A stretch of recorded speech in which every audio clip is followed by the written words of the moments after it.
I wanted to take a second to tell you about something called gastroparesis. Gastroparesis is when the stomach basically has stopped functioning.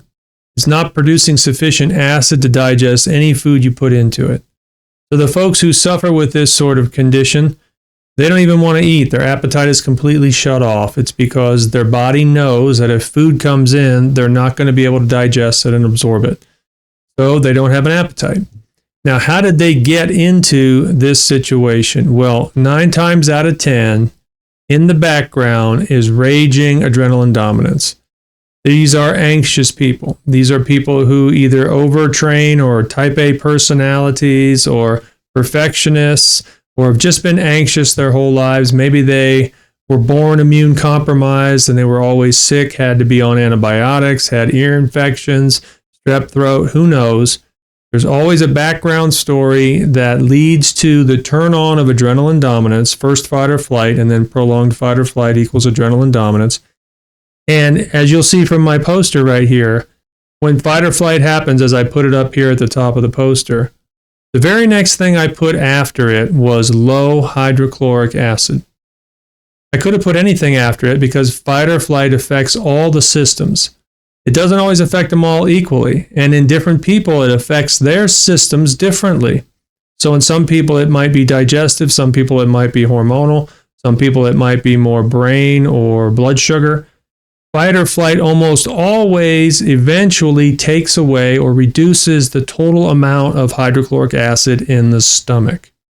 This means that fight or flight is directly going to affect the digestive system, and if it's not addressed, can lead to something extreme like gastroparesis. Now, most people never get to the extreme situation of gastroparesis. They'll have heartburn, they'll have bloating, they'll have indigestion, they'll have irritable bowel colitis, something like that. But gastroparesis does happen, and you can guarantee that it's a result of the fight or flight response. Now, I learned a great deal about the fight or flight response helping a young lady overcome gastroparesis. I just thought about it logically. I knew a few things about hydrochloric acid, how we should be adding it, not taking it away when there's digestive difficulty. I knew the fight or flight response had a direct impact on the digestive tract. But I just thought to myself, if you didn't want to eat because the stomach just couldn't handle the workload, couldn't even process basic food, you certainly wouldn't want to be putting into the stomach abrasive things, difficult to digest things, things that are raw, things like nuts, seeds, popcorn, salads. You would want overly cooked, mushy food. So how do you help someone with gastroparesis? Number 1, you have to turn on the stomach acid in the stomach. This might be a process. They've gone so long without acid that now the lining of the stomach has adapted to the acid levels being much lower. So if you try to take a lot of hydrochloric acid in that environment, you might actually burn or irritate their stomach lining. So oftentimes you want to start with some sort of healer.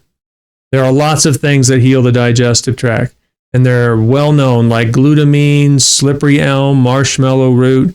There's a specific zinc that's used in the stomach called zinc carnosine. Oftentimes you have to get the infective bacteria H. pylori, Helicobacter pylori. You have to eliminate that or reduce it. You do that with things like berberine or other antimicrobials that are known to help. So you heal the stomach, and then you get the acid in to refire the stomach. Then you have to do the other steps in my book, 50 Fix. If you don't do the other steps to calm down the fight or flight system that the body has been trained to function in through lifestyle, through choices, through now disrupted sleep and hormonal imbalances and neurotransmitter imbalances, if you don't get the fight or flight response to calm down systemically throughout the whole body, then just addressing the stomach is insufficient. So we have to rest-ercise. We have to slow down our exercise. We have to get our electrolytes.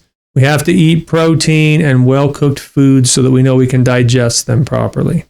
We have to use our supplements correctly.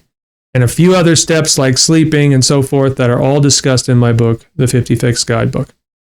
We also have another great advantage, and that's my powder, my Core 4 powder. I didn't have that when I was fixing this young lady decades ago. So we had to use individual supplements, and that gets difficult to place more and more supplements into somebody's digestive tract that is inefficient and doesn't work really well. But now we have a powder. We have so many of the things I used back then all included in one powder, which means you don't have to take a full scoop if you can't quite handle it. You can take a quarter scoop. You can take a half scoop. Whatever your digestive system allows you to take in so that the healing can start and the acid can go in on top of that so the digestion can happen, the protein can break down, the minerals can get absorbed. You have to do it all as a systemic approach. When you do, you see fantastic results. I've treated many gastroparesis patients over the years. I've treated many, many other patients with far less severe symptoms and conditions than gastroparesis, but just as debilitating. Nobody likes to try to go to sleep at night when their esophagus is on fire, for instance. So all of those types of conditions, whether they're extremely severe or less severe, are all treated the same way. Heal the gut lining, reignite the engine of the stomach with hydrochloric acid, and do the other steps in the 50 Fix guidebook.